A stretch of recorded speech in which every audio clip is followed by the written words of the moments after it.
andibuze uba uyakhumbula ndikutsala ngaphaya uba buyela back home.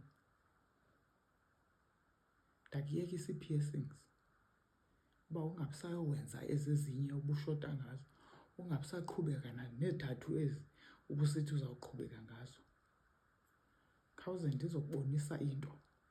Andisaqala sayifunda kulaa video, saqala sayifunda okwasebhayibhileni, sayifunda eBible commentary into yoba I don't want anything that will bring attraction to myself. Ndiyayiva xa ichaza olo hlobo, ndavele ndazazi uba ii-piercings zenza loo nto, neethathu neentoni manje ndaziyeka. U-upgrade kuloo information, uyayibona uba yayi-gentle endisusa ngaphaya ezondifundisa yona.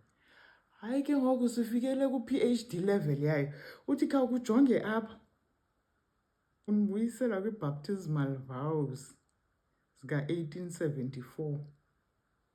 Uthi funda, ndithi, ithi le vow, are you willing to follow the Bible rule of modesty and simplicity of dress, refraining from the wearing of earrings, necklace, bracelets, beads, rings, etc., and from any lack of dress that is out of keeping with the Bible rule of modesty? Andiyikhumbuli nje mna le bhawu. Uthi yatshintshwa bayirivayisa ngo-1934, yathi ke ngo-1934. In matters of dress, will you follow the Bible rule of plainness and simplicity, abstaining from wearing of gold and as ornaments and costly array, observing the principle of modesty and Christian dignity? Ayisazilisti. Ngo-2000 ayisekho le. Ngoba ezi zinto zirivayizwa xa kutheni ezi zinto? Kuze ke bekhanyiselekile okanye iBhayibhile ayisatsho ngalaa ndlela echazwe ngayo kwiBible commentary. Ewe thina siyi-third world country, silapha eAfrika, zifika kudala nezi zinto, ufumanise uba zenziwa ngoo-17. Uyayibona uba lena uba yayenziwe ngo-1874, enye yenziwa ngo-1932, and then ngo-2000 azisekho.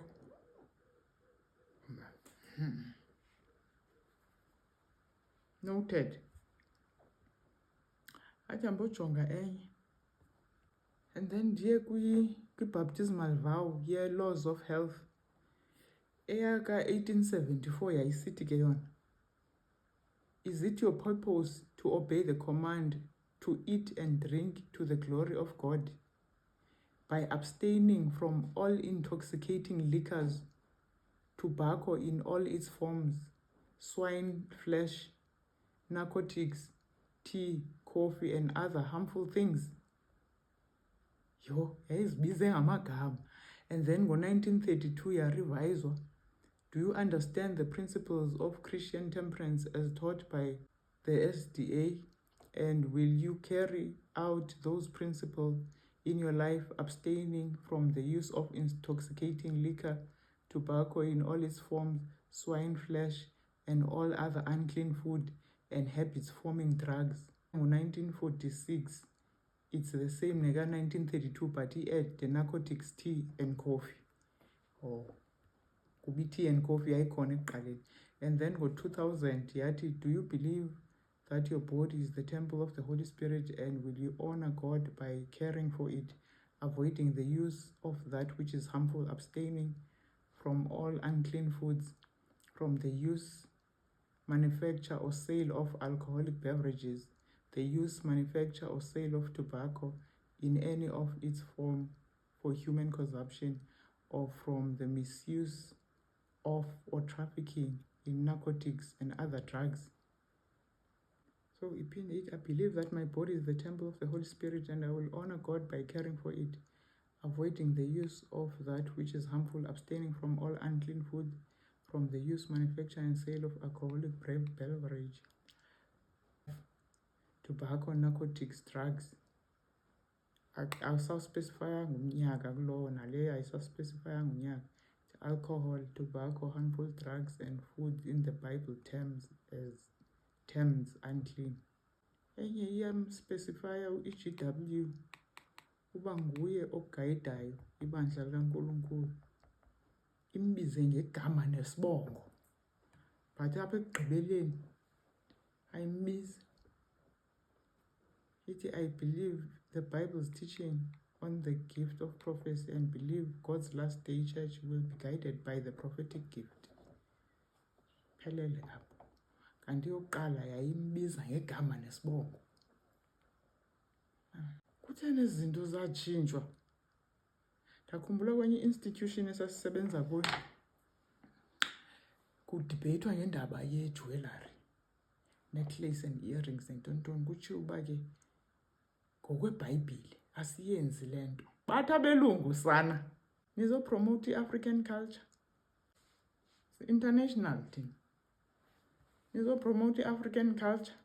Shiyeka ndi-confused ngoba kuba ibona babeyenza bonke loo nto. Iyinto eyayintsha kuthi. Atshona ke nathi zwabha senza sana, saziphosa kwii-piercings, tattoos, sachakazela senza konke. Kuba kucaba umgca ucimekile apha in the middle. Ucimekile umgca wangapha nangapha. Undibuyisela kuloo nto uba ke jonga apha. Kukho iindlela ezimbini. Enye imxinwa, enye ivulekile ngapha inabantu abaninzi. Kukho aba balapha, aba bakweli cala elinalena abantu abaninzi, abathi xa bemane bezijonga babone uba babhaliwe phayana. Wonke umntu olapha kweli cala akabhalwanga. Babane besithi uba yizani kweli cala lethu, nani nizobhalwa apha. Bathi aba kweli cala siyafana nje, noba zibhalwanga ezi zethu iimpahla, siyafana nje. Ibenzela iwari into yoba bona babhaliwe phaa ezantsi, banxibe ngokufana, yonke into iyafana ngapha, but ababhalwanga aba. And bamane bebathi, hayi siyekeni wethu siyafana. Imxinwa indlela. Ngeyide. Upotsho ungapha. Upotsho. Hayi, iyeke abantu abadala. Iyeke abantu abadala. Abantu abadala kuthiwa they are set in their ways. Wena mntu omtsha uzawuhamba no it is written in scriptures, no thus saith the Lord in scriptures.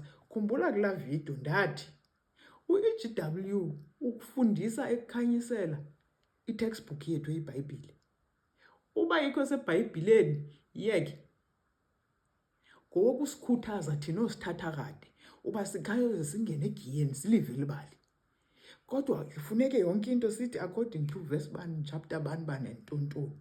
Kuba omnye umntu akakhange abe nalakhi yafunda u-EGW, uvele wayifunda phaa kumbhalo, wayiva, wenza ithi qha. Masiyicele into yobana uThixo asizumlandela ngee-terms zethu. Asizu-expecta into yoba progress ngale ndlela esiprogresse ngayo. Asizu-expecta into yoba arebrande, apackage, ibe nice, cute, little what. God does not change. He who did not spare angels, Zerubbabel, asikwazi ucinga into yoba uzawuunderstanda kwii-humans engazange understande kwiingilosi. Walibeka ibali lacaca la-clean. Walifihla embhalweni ibali lacaca la-clean. Wasinika u-EGW ozawusinceda mhla sazi isiNgesi, aphinde asenze zivuleke indlebe sive. Siphinde sibuye lapha kwi-textbook, kuba itesti lapha kwi-textbook. Khawumcele mani uba iitrauma zakho ne-suffering ingavali indlebe. Ezi trauma, suffering, trials and tribulation kuthiwa zisitreyinela what's coming ahead. Masiyifunde what's coming ahead. Andithi siyayazi uba uSatan is an angel of light. Une-ministers zakhe ngapha. And God naye is the God of the kingdom of light. Naye une-angels zakhe that excel in strength, une-ministers zakhe. So lo uyakwazi intoba xa ethathe laa dyasi yakhe yoba yengokurana amabandla afake ezi quote zakhe ze-angel of light aninike yonke i-deception uba nizawukhonza olu hlobo ebethe yi-satanic jurisdiction this planet. Akho mntu ozawuescape apha. Unomona uba thina sine-chance of changing our mind siye ezulwini, yena akasenayo loo chance. Don't be tricked into i-deception yakhe. Kuthiwa apha ekugqibeleni, Satan sees that he is about to lose his case. He cannot sweep in the whole world. He makes one last desperate effort to overcome the faithful by deception. He does this in impersonating Christ. He clothes himself with the garments of royalty, which have been accurately described in the vision of John. He has power to do this. He will appear to his deluded followers, the Christian world, who received not the love of the truth, but had pleasure in unrighteousness, as Christ coming the second time. Uyayiplana into obana uzawuyenza second coming izawubhilivwa ngumhlaba wonke. Abantu bathi uYesu wabuya nanko apha. Akhange itsho iBhayibhile phaa kuRevelation 1:7 uba uzawubuya olo hlobo. I-deception yakhe yokugqibela ke le yento abantu barelaxe kwizitandards zabo kuba yena akana-expectation mntweni. Akho nto kufanele uyiyeke, ngucome as you apha, ubeke ii-terms zakho, umkhonze ngezo terms zakho. Akho nto ayilindele, as long as uzawube uhleli apha kusuku lakhe. Abanye bazawube beyiva okokuqala le nto ndizabaconfusa and kuzawufuneka beyoyiresearcha. Inkosi iza kuvezela yona kude kube kathathu. Uzawuthembeka uyowufunda nje. Bamba nje ichapter nga-1 ke ngoku. Patriarchs and Prophets uza kuchazela istory senzeka kanjani ukuze sibe silapha kuSathane. And then asiphinde kwiRevelation 12 from 7 to 12 basiphinde ezo story kwakhona ku-Isaiah 12 verse 14 to 16 basiphinde kwakhona ku-Ezekiel 28 verse 12 to 16 to 19. Ubamba u-Great Controversy akuxelela uba yaphela kanjani indaba yaseJerusalem ngo-70 AD. Babengakholelwanga into bizawenzeka. Banikwa abantwana babo 40 years yento ba ke mabanikwe ichance abantwana baphinde bayive kwakhona. Bathetha laa nto yabazali uba his blood be upon us and upon our children. Sinamsebenzi naloo nto, we don't care. Izawuba njalo ke nalapha ekugqibeleni. Abantu abazawulandela uKristu nemiyalo yakhe nemithetho yakhe nento yoba phila nolu hlobo bantwana bam kuba sizawuphila olo hlobo ekhaya ezulwini. Kuzathiwa bayadika bazithatha bezinto abazifundisa apha, heresy. Sizawuba lizothe ngokukhetha ukwenza okulungileyo and detaching from the world. Kude kuthiwe their blood be upon us and our children. Zange yabakhona uhlobo. Afrika ungathi sowusele kuzo zonke ii-systems of the world zakusefa mntasekhaya wena apha eAfrika. Uphinde uyiphuncule nale. Ithe i-Great Controversy for 1,000 years sisithiwe kwi-system ye-Roman Empire. Ingasiboni. Abanye ababephume phayana ngala 70 AD banwenwa beza apha eAfrika bafihlwa le East Africa to be exact. Kuthiwa ke thina abantu andithi sonke sisuka apho sanwenwa sezezantsi. Ingakuphosi into yoba sithi besifihliwe asabonwa zii-systems of the world. And then uSathane akasikhetha nowusikhetha wasenza sayijoke icontinent yonke. Silithemba lakhe lokugqibela guys. Silithemba lakhe lokugqibela. Jonga athi apha kuZefaniya uba ke xa sewubuyile umbuso kaNkulunkulu uyababona beyond the rivers of Ethiopia besiza bezisa ii-gifts kuye. ayisithanga nabo xa selidlulile elihlabathi le satanic jurisdiction kuthiwa siyabona sisithi gqa ngaphaya ukwehla ngapha kwemilfula beyond the rivers of Ethiopia kuyabonwa sisiza siyi-Afrika. Lingasiphosi elibali ekubeni koba singabalwanga vele nakwi-system neyaphi na. We are despised umhlaba lo wonke. Go to any continent, akukho nto ephucukileyo ekuthiwe sicontributa ngayo nakwi-economy, consumer qha. Ikhona into ayaziyo uSathane ngathi, mna nditsho ikhona into ayaziyo ngathi angafuni siyoyibona. Wasisefa ke, hayi wasisefa nkosi yam, wasisefa. Uba nje u-dark skinned noba uyi-Indian e-dark skinned akakufuni, awufunwa nangabako wenu. Uba uyi-Asian e-dark skinned, Chinese, what. There is something about being dark ayaziyo uLucifer. Masibe curious uyoyibona uba. Ndithe ndifuna ukunifakela iividiyo zeprofesi ezisummarize iprofesi. Ndaxakwa yinto yoba zinabelungu kakhulu mani. Ubafundisa njani abantu abamnyama izinto ezinabelungu kakhulu? Rightfully so ukuba bafika kuqala nakwi-technology bazenza zonke ezi zinto. So ababhilive basiye ezulwini elinye njengoba even nangoku iividiyo ezi-recent baseyimajority. Ndingene kuChatGPT ndithi, hypothetically speaking, ChatGPT, if God was black, was melanated, and you wanted to keep melanated people away from meeting him, andisakhumbuli ndiyibeke njani. UChatGPT wathi andiyazi le nto ndibuzisa yona, azizinto engafanelanga ndiziphendule. Nantsi ndiza kuvezela. Ndiye kuDeepseek andixelele clean ke yena uDeepseek.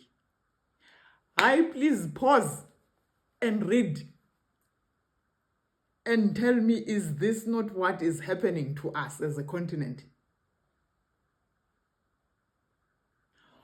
Ungaphoswa kubizwe emalini, uphoswe nangapha apho uzawuzikhethela uyakhona apho sizawuyonwaba. Mna sendithenjisiwe uba ke uba besendilibele uba ndiyela ntoni ngaphaya, ndinomntana ozawubuyiselwa kum. Nabo bonke abantwana baye babulawa unfairly nguSathane bebancinci. Kuthiwa iingilosi zibathathe nkosi yam, zibase kwi-tree of life. Bazawuphila ke ngoku nabo bakhule bengabantwana bamandi, abangangxoli, abangekho uncomfortable, peaceful children. Andiyazi yintoni kuwe engenza ulithenge elibali. Kodwa isilibele, imatrix yalapha, isilibele guys. Isilibele.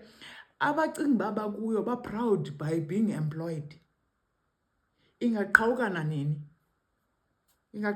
nini? Kuba nje nawe uxhase kwizistructure zalapha, uxhasile nawe, awuyo-designer na-manufacturer ya nix from scratch. Imajority yethu. Ungaphoswana ngapha.